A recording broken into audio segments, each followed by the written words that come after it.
Good morning, friends.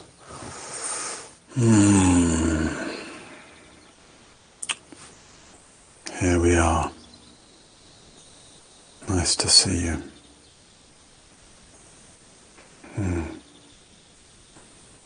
It seems like more and more of you have little thumbnail photographs by your names, which is nice. It gives a little sense, even if they're quite small, those photos. Can't even see them that clearly without my spectacles, but it just fills out a little bit the sense of each of you, of all of us, sense of being here together. So it's nice if you come frequently. A lot of you do. A lot of those names are very, very familiar names. So if you come frequently, you might just see yourself as you look down the list. Oh, it's nicer to see a photograph of someone than just a coloured tile. So it just makes it a little more personal. All right. We've covered various elements this week of this loose title of the Dharma and the Drama. And embracing ways of embracing life on the one hand, Dharma, also of being discerning about what is drama and leaving it alone in some way. I got an email late last night from a friend in New York, a very interesting person, long-time documentary filmmaker and photographer. I lived in Harlem for most of the 70s and documented street life where he lived. African-American man, lived in a very black neighborhood in Harlem and took a lot of photos of black street life, basically. And really terrific, evocative series of photographs which are now being made into a sort of retrospective exhibition. Anyway, that's not what I wanted to talk about. What I wanted to mention was, in the email he wrote to me, he mentioned, there was a little quote that he put at the end of his email. It was unattributed, or at least it was attributed to somebody as anonymous or unknown. It's just a few lines. It says, "We hunger for a more seamless life in which every moment and every encounter is infused with a sense of the sacred." Okay, we hunger for a more seamless life in which every moment and every encounter is infused with a sense of the sacred. Beautiful. So when I read that in his email, which actually I just read about 10 minutes before before we started here, I thought, there's a few things in there I could mention this morning, just as our way into meditation. I think a lot of that's true. If we might not hunger so consciously or obviously for a more seamless life, but I think if we look closely, there might well be a sense that that's what's missing, that our lives feel fractured in some way, divided into a kind of categories marked by friction. We talk about my working life, my relationship life, my these different aspects of life, and the tensions that we feel, or the inadequacies that we feel, or the lack that we feel in this or that area, and the attempt to kind of pull all that together to make it seamless, which really means to make our interactions seamless. To be able to pass through life without friction. Yesterday or day before we were talking about what's suffering. The bodily version of suffering is tension. Right? We hold ourselves in various ways that are tense. And then the whole mental, emotional chittascape of suffering is drama. Making, that English phrase, making mountains out of molehills, making drama out of Dharma. Dharma means it's natural phenomenon. That's what everything is. Everything's a natural phenomenon. The good, the bad, the ugly. And then, different natural phenomena need a different kind of response. But none of them need a drama-fueled response. None of them are helped by us getting reactive and tight and judgmental. Right? There is no Dharma, no naturally arising phenomenon that is helped by us getting tense and reactive. So, a more seamless life means one where the tension and drama is recognized and released. Another way of saying that, one where we move through life seamlessly or without friction. And then it goes on, in which every moment and every encounter, right, beautiful, every activity, every gesture, is infused with a sense of the sacred. And here's where we can go wrong. Because on the one hand, we might well feel that longing. And there's two problems we can have, one on each side of that longing. The first is the sense that things aren't sacred. And really, what is it? If we think that things aren't sacred, if we think that today's sky, or if we, at least not that we think it isn't sacred, but if we just don't see that it is sacred, this moment, this breath, these sounds, today's sky, today's earth, today's news, today's interactions, today's conflicts. If we don't see that they're sacred, or if we don't see that our witnessing of and our engagement with and our receiving of this moment, this situation, if we don't see that that is infused with the sacred, it's because of a withdrawal of sensitivity. Right? We're lost in what? Tension and drama. We're bound up with our own self-obsessive, self-reflective, self-centered rhetoric. Or we're bound up with worrying about the world, or judging the world, or turning away from the world, or getting lost in the world. So that's the one problem, right? Is that we in our fixations, in our tensions and dramas, in the friction we create, we don't see the sacred of every moment and every encounter. And then what's the problem on the other side? The problem on the other side comes either from longing for a sense of the sacred and having too many ideas about what that would be. Where everything would just feel somehow like it does on the cover of meditation magazines. Where it's all kind of, it's all sort of nice and neat and smooth and pleasant and lovely and pretty and, and that ain't a real life. That's not what the sense of the sacred is. So that's one delusion we can have. There's unrealistic and unhelpful expectations, distorted expectations. The other way we can go is when we actually taste a sense of the sacred. And that might arise in our meditation practice. We just start to sense, there's something, what I was calling the other day, the ordinary miracle. On one hand, there's something ordinary, just sitting, breathing, sensing, feeling, thinking.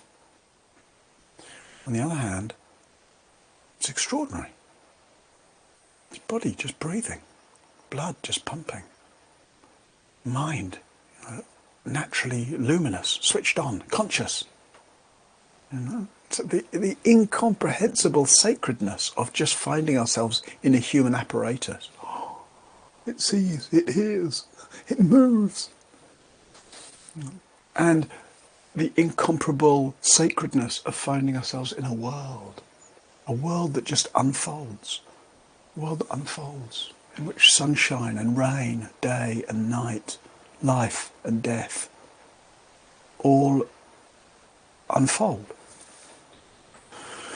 So we might taste that in a moment of meditation, or under the influence of, some kind of mind-changing substance, or just in a quiet moment in nature, sitting by a sunset, or in making love, or some other moment or some other activity that somehow brings us closer to the sense of the miraculous, the wonderful, the sacred, the incomprehensible. And yet, when we've had a moment like that, we easily corrupt it in some way. It's a strong word. But we think when we have some moment, some transcendent moment, the problem is we start then to think, that's what it should be like. Oh, that's what it should be like. But no, there is no single way things should be. This sense of every moment and every encounter infused with a sense of the sacred doesn't mean that it all feels sacred, or that it all feels mystical, or that it all feels wonderful, or that it all feels anything. It just feels what it feels. When there's ugliness, it feels sad or tragic. When there's violence and pain, it feels heartbreaking. When there's beauty and wonder, it feels beautiful and expansive. The sense of the sacred isn't defined, can't be defined by our sort of peak moments or transcendent moments. Actually, when we don't just hunger for a more seamless life, but as we relax our way, as we surrender our way, as we open our way into that seamless life, and every moment and every encounter does indeed become infused with a sense of the sacred. But it's sort of, often it's just as background, kind of just a latent possibility, right? We're just talking to somebody, or going about our business, or writing an email. The email isn't, beaming sacredness to us.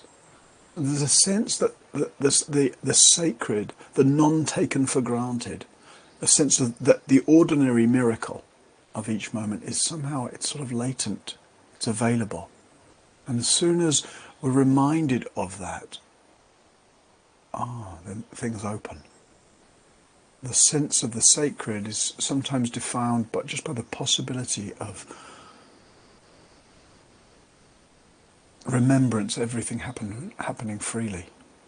Or the sense of the sacred is suggested by just the knowing that whatever's happening, it's happening within an infinite space of consciousness.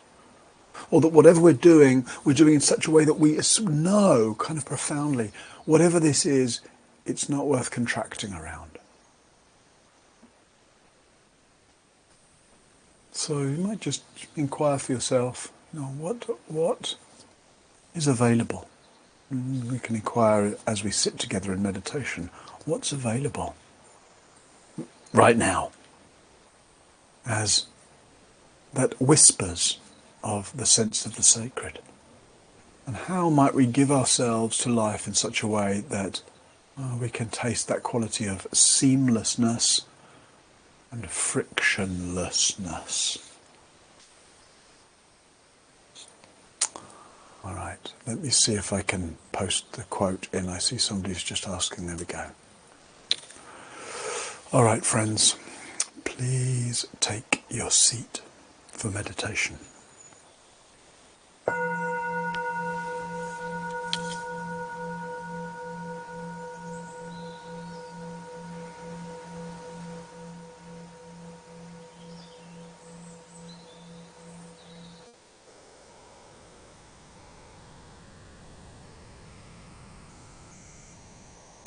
Sit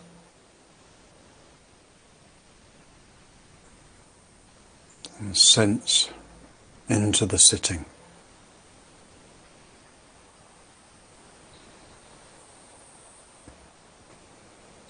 Settle into the simple physicality.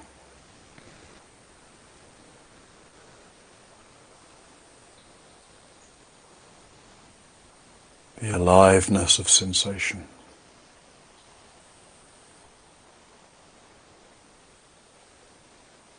the feel of breath.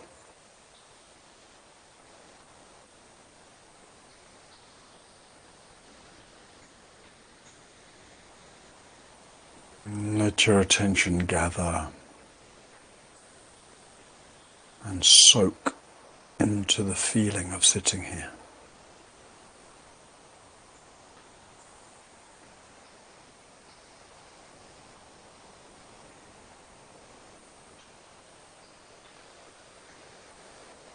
It's a process of mind and body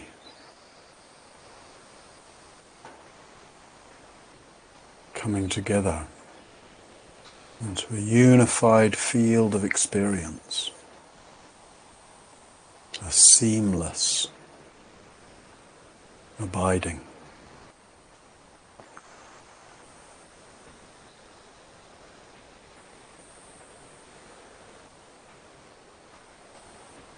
Your awareness filling out into your body. Your body opening up into awareness.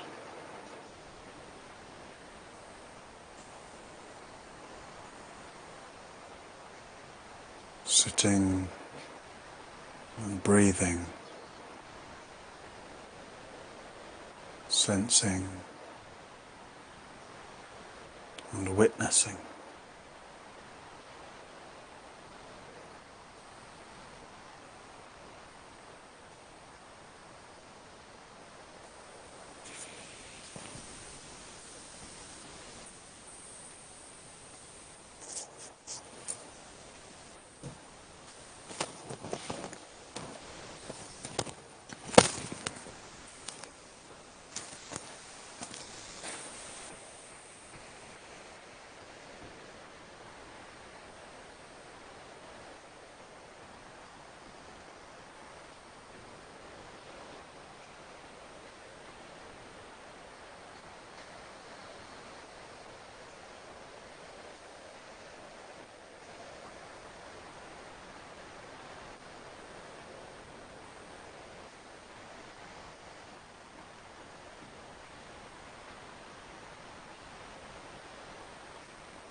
You notice your attention's elsewhere.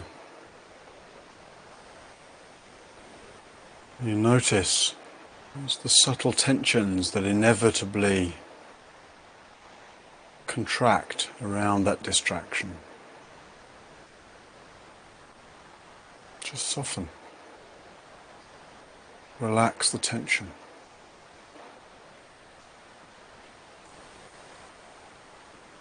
Drop the stray thought. Maybe you can experience that as a return to seamlessness.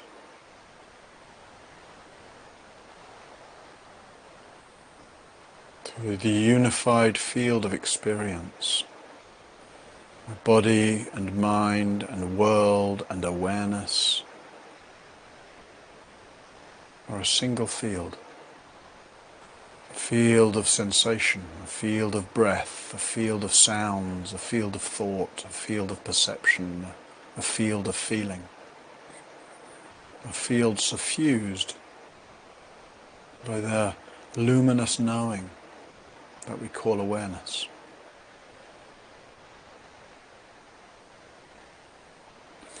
And if you're hearing a background sound through my microphone, it's the rain on my roof.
unified field. Noticing when your attention's gotten pulled out of that unified field and you've created a sense of some other moment, some other place.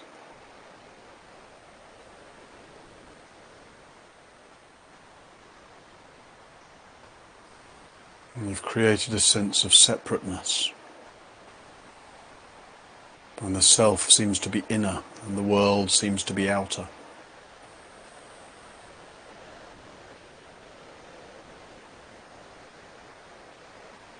And just seeing how you can relax the boundaries, the distinctions and differences. So that the only place is right here. Here in awareness. Here in the breathing. Here in the soundscape.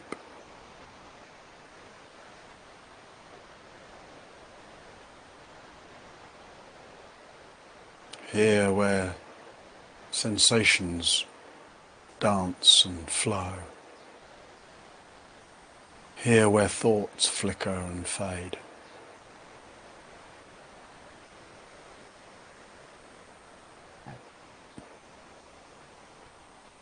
Here.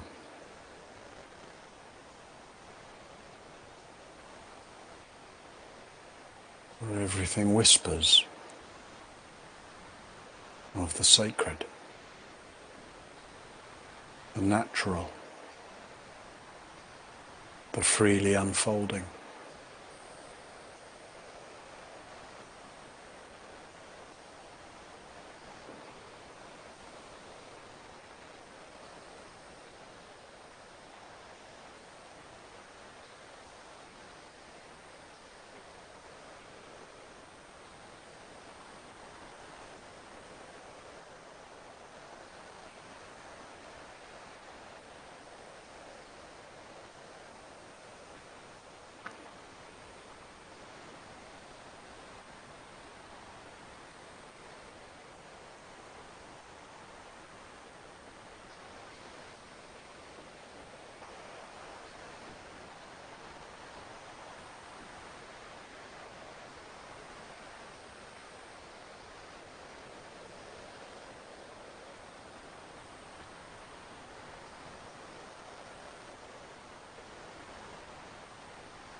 Relax.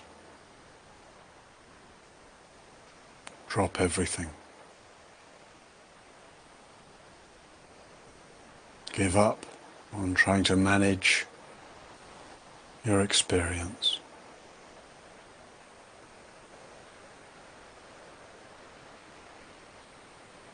Everything is already just as it is.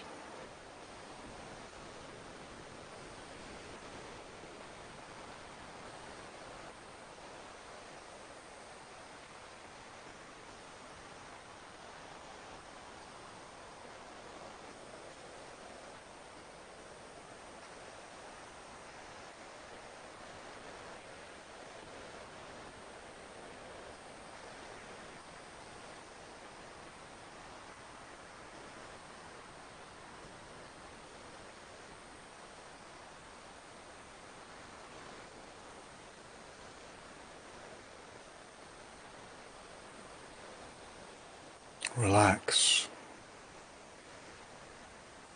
into the ordinary miracle.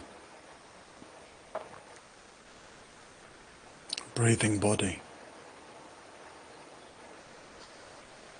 Sensory aliveness.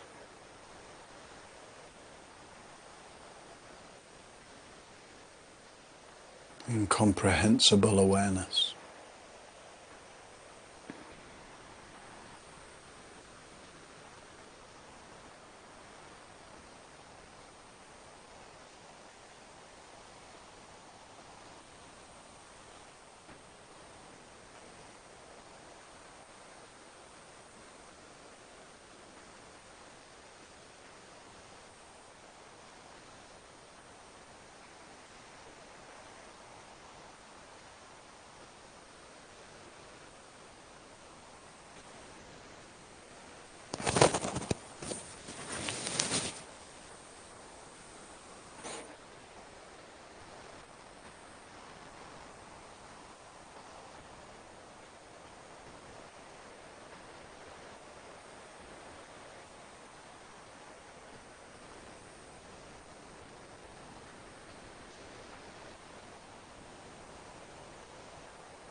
What is a seamless life?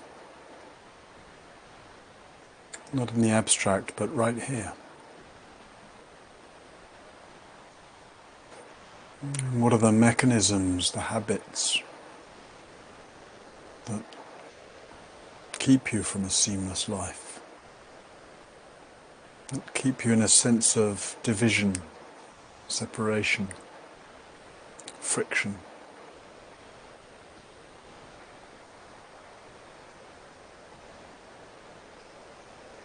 And how might this moment be the invitation to release the friction, dissolve the separation,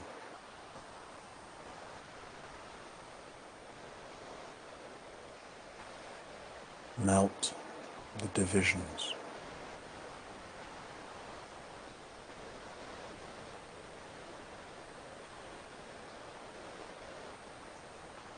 In the unified field of awareness, there are no seams, no inner or outer.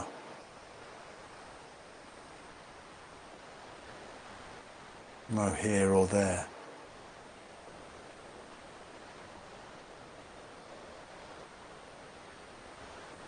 In the unified field of awareness, we don't need to rely on ideas of self or of world, of mine or not mine.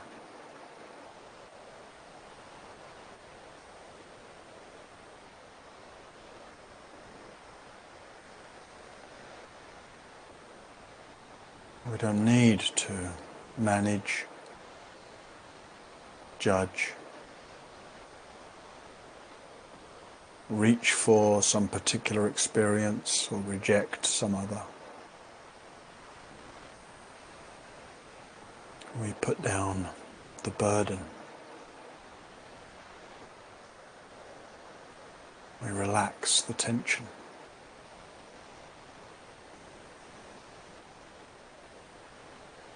We let experience unfold freely, just like this.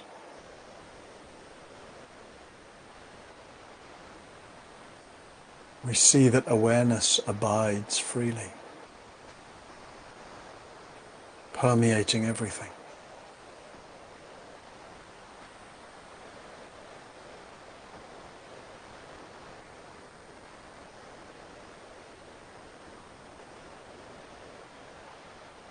This is where the naturally unfolding, self-liberating Dharma reclaims everything.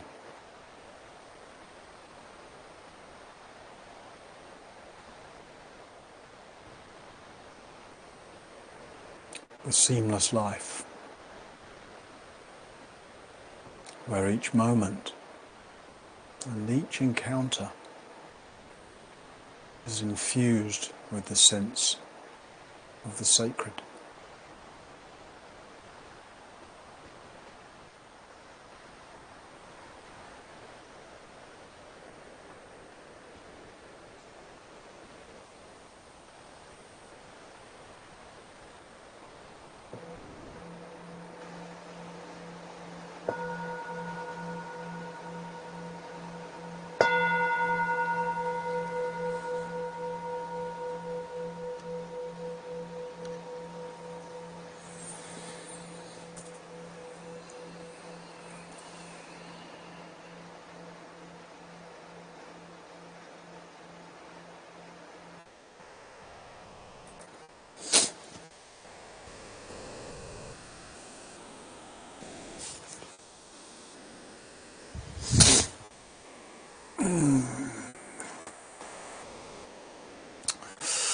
So that was meditation. It's a little chilly in here this morning, and I don't know whether you can actually hear rain on my tin roof here, or if you can just hear some unpleasant background noise, but that's what it is.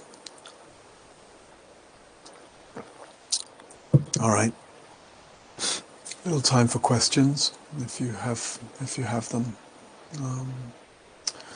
I mentioned Dharma the other days this week, so I'll just give it the very brief reminder that that's how all this is supported. Right? Your Dharma doesn't just sort of help. It's very directly. It is that which keeps this show on the road. In fact, Dharma, in all directions, is what keeps this show on the road. The goodness, the goodwill, and the kindness, and the commitment, and the work really, of teachers showing up. Not just me. There's plenty of other teachers, other weeks, just showing up, offering guidance, teachings, practices. There's all those that work at Sangha Live, with their various skills and commitments and good heart. And then there's all of you, showing up, supporting each other, donating. So it's really that sense of kind of like not just a wheel, but more like a kind of a whole mandala, a mandala of dana, a mandala of goodwill, a mandala of wanting to care for each other, support each other.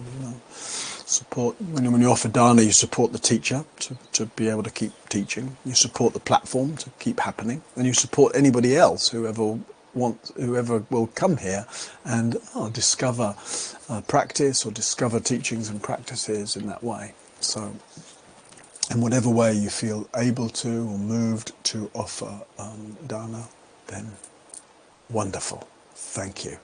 And here's the link in the chat. There we go. Thank you, George. Yeah. All right. Let's see.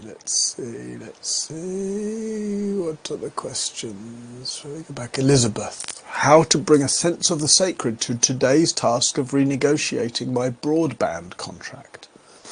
So, don't try, Elizabeth. If you go looking for a sense of the sacred, what are you expecting? What are you expecting when you're trying to bring a sense of the sacred? Where are you going to bring it from? Where are you going to find it? So don't try to do it that way round. Rather, just be present and curious and open-spirited or open-hearted as much as you can. Don't wait for the signing or the renegotiating the contract for that. You just, like now, every moment. That's the practice, right? Present, open, and curious. And then our experience is infused then with what? Presence, curiosity, and openness, which also means kind of care or tenderness, warmth, receptivity. And so you don't worry about the contract for the sacredness. You just keep being present and open and curious. And then that then infuses, right, whatever you're doing. So whether you're making breakfast, or then whatever's next, or then when you get to renegotiating your broadband contract, what you're doing is secondary, actually. If we make it primary, then we get locked into it, we get fixated upon it, we create friction with it. But what if all your actions are secondary? All your thoughts are secondary. All your feelings are secondary. All that you think is important is secondary. What's primary? Presence, curiosity, openness. What's primary is the remembrance and the recognition that life is a unified field. It's not actually about me and the world. As soon as you've got a me and a world, or me and a broadband contract, then sacredness has gone up in a puff of smoke. Or it hasn't, but it seems to have done. It seems unavailable. We lose sight of the sacredness when we believe that there's a me and a world and a contract to sign. So we can still go along as if there's me and a world and a contract, and we can still enter into the spirit of renegotiating the contract, and we can still take care of the details, etc., etc. But if that's suffused by presence, curiosity, openness, care, then we're not fooled by the contract. The contract is just the Dharma of the moment. It's the contract is the expression of the sacred. Not the contract, the details, all that's secondary. No, just the fact that there's a hand and a pen and a paper and words.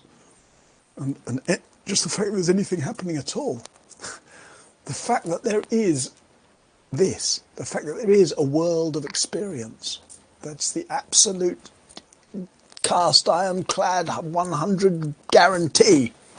It's the evidence, the total evidence of the all-pervasive sacredness. So that's how, in letting the contract be, or the activity, the detail, letting it be secondary. Secondary doesn't mean that you're not according it importance. It doesn't mean you're being in any way dismissive of it. No, you're coming to it. You're coming to the process. You're coming to your actions. You're coming to what you're doing. You're coming to it not with tension and drama. You're coming to it with presence, openness, curiosity. You're coming to it with that sense that this is just part of the free flow. Oh, the free flow contains whatever it contains in the moment. In this moment, it contains meditation. In this moment, it's breakfast. In this moment, it's signing a contract. In this moment, it's having an argument with somebody. It's like, oh, that doesn't seem very sacred. You have arguments? Yeah, of course. Conflict isn't outside of the interwoven texture of the sacredness of everything. It's because we divided up, right? Oh, meditation, that's sacred. Or renegotiating a broadband contract, that's not sacred. It's because we divided up in that way that we have the sense of seams, separations, divisions. So seamless, if life is to be seamless, it has to include broadband contracts. You might not like it, you might find it tedious or complicated. You might have some reticence to the negotiation part. But all of that's the feelings you might have, the difficulties you might have, they're also part of the seamlessness. So it's like, those also, if you feel resistant or upset or frustrated or confused, what do those things need? They need presence, curiosity, openness. So by bringing that, you don't just bring that to the contract signing, you bring it to all the textures of the inner life. It's like that's how we get to know our our territory. That's how we get to know the mechanisms by which we create the sense of division. That's also how we get to not just recognize them, but resolve them, relax them. All right, enough about broadband contracts. Jane says, please say more about the unified field. Did the Buddha speak of this?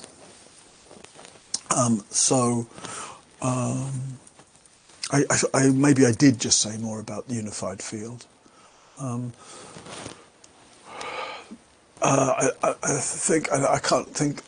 not sure there's an exact Pali term that means unified field. Maybe ekagata. Yeah, ekagata would be. So ekagata means one.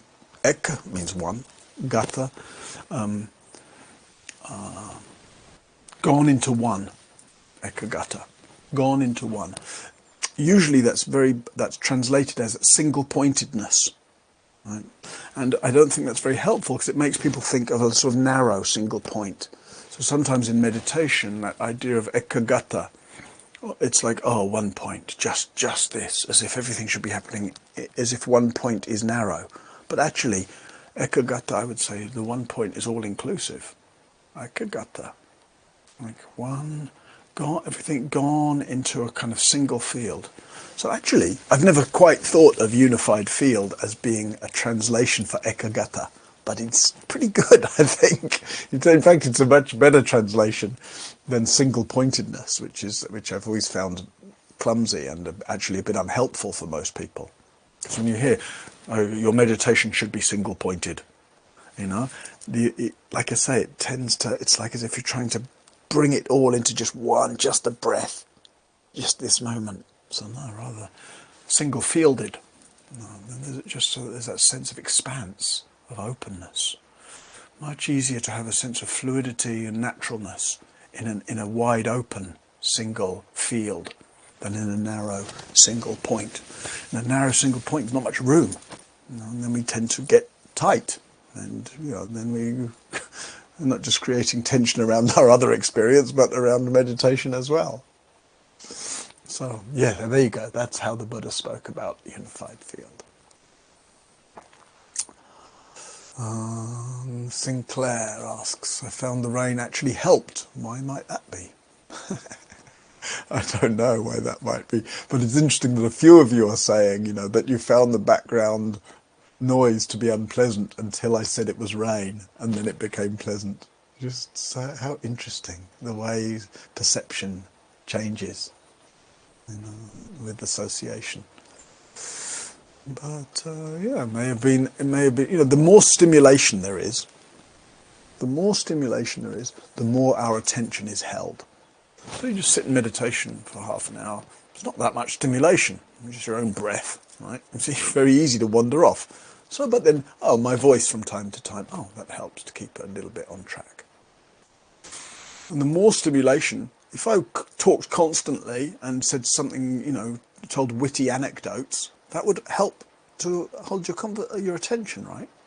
But if we provide too much stimulation to hold the attention, like you go to the cinema, just watch a film for 2 hours, it holds your attention.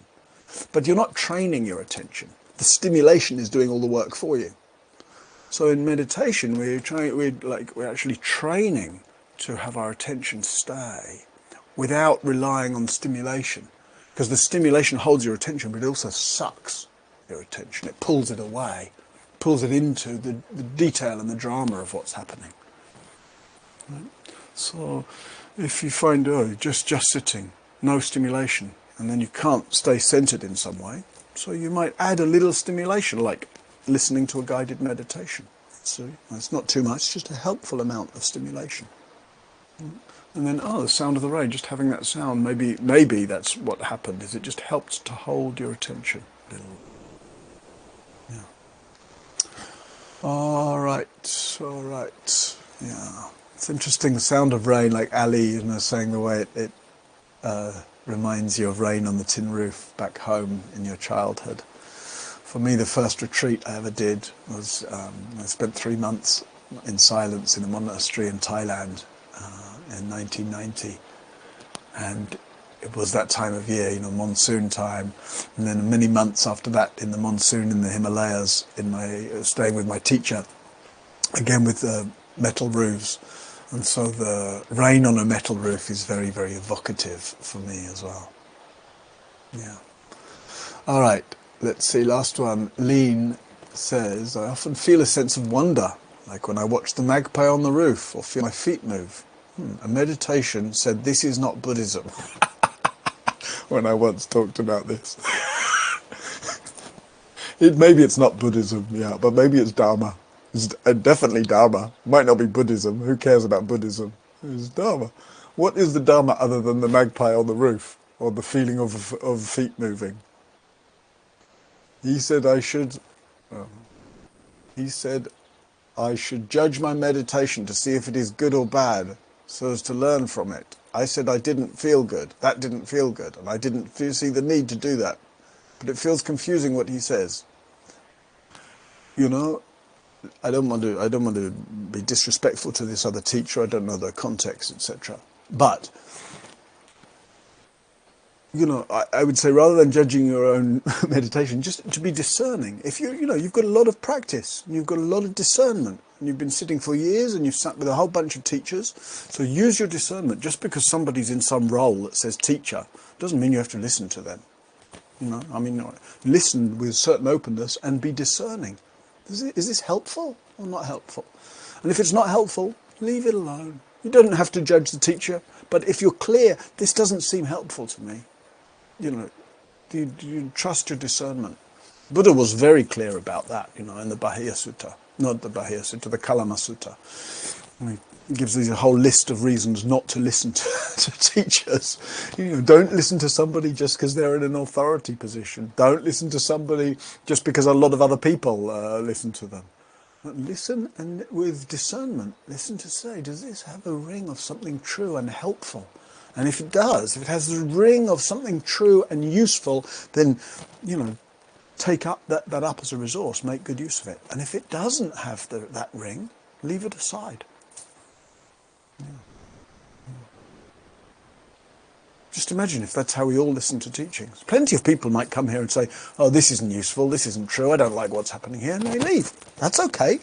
There's no point in staying if what they're hearing doesn't seem true and useful. It's not about whether it is true and useful in an absolute sense, but just whether it's true or useful to the person hearing it in the moment. So as I may have said plenty of things this morning that for someone here, it doesn't sound true or useful. And if no, good, they'll vote with their feet and they'll go elsewhere and they'll listen to somebody else, or they'll undertake some other practice or whatever. That's totally fine. And then, of course, assume there's plenty of people for whom, it does seem true and useful. And then you stay and you listen and you engage and you practice and you follow. Yeah. All right. Good. So, friends, from me and the rain is wishing you a gentle movement through your day. May you feel for the seamlessness of things. May you bring presence and openness, curiosity and care to the different activities of the day. May none of those encounters fool you into believing that they're outside of the seamless tapestry of sacredness. All right. Thank you. See you tomorrow.